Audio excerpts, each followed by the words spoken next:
देशी मद गाड़ी सह जड़े गिरफ। आठगड़ अबकारी विभाग पक्षर आठगड़ थाना अंतर्गत कलरागड़ छक निकट बेआईन भाव देशी मद बोझे जाउथिबा एक चारिचकिया ओडी 05 BH 7431 नंबर गाड़ी रे 1890 लिटर देशी मद समेत जड़े गिरफ होइथिबा जଣାपड़ी।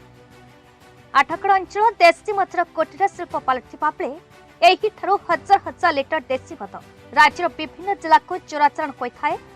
तेबे आज एक विशेष सूत्र खबर पाई कटक अबकारी मोबाइल स्क्वाड और आठगड़ अबकारी विभाग तिग्रिया थाना अंतर्गत कलरागड़ छकरे ही चारिचकिया गाड़ी को देशी मद बोझे हुई चोराचालान होता बेले अबकारी विभाग माड़ी बसुला 1890 लिटर देशी मद सह जनक गिरफ कर।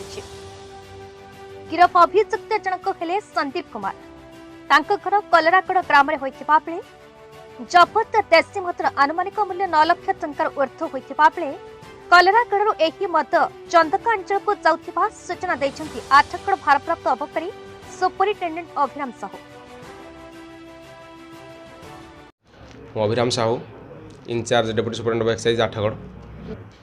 आगामी 2024 साधारण निर्वाचन को आखि रखी गोटे स्पेशल ड्राइव चलती चोरा चालान चोरा कारबार मद उपर जोटा कि आम एक्साइज कमिशनर नरसिंह भोल सार और कटक जिलापाल विनीत कुमार भरद्वाज सार कड़ा निर्देश क्रमे आज सकाल 8टा समय आमर Cuttack mobile squad Athgarh squad और बांकी स्क्वाड मिलित भाव में चढ़ऊ करूँ जोटा कि बिरुडार जाऊा समय कलरागड़ छक पाखे गोटे चारिचकिया डाला गाड़ी को अटक रखिलु जोटा कि आमर 1890 लिटर मद जबत कराई एवं यही परिप्रेक्षी में जड़े आसामी की गिरफ्त कराई जार कि कलरागड़ से ना हूँ SP संदीप कुमार।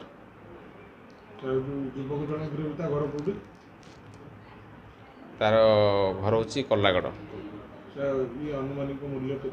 आनुमानिक मूल्य प्राय 9 लाख अधिक हम या कलरागड़ चंदकारिया को ट्रांसपोर्ट होता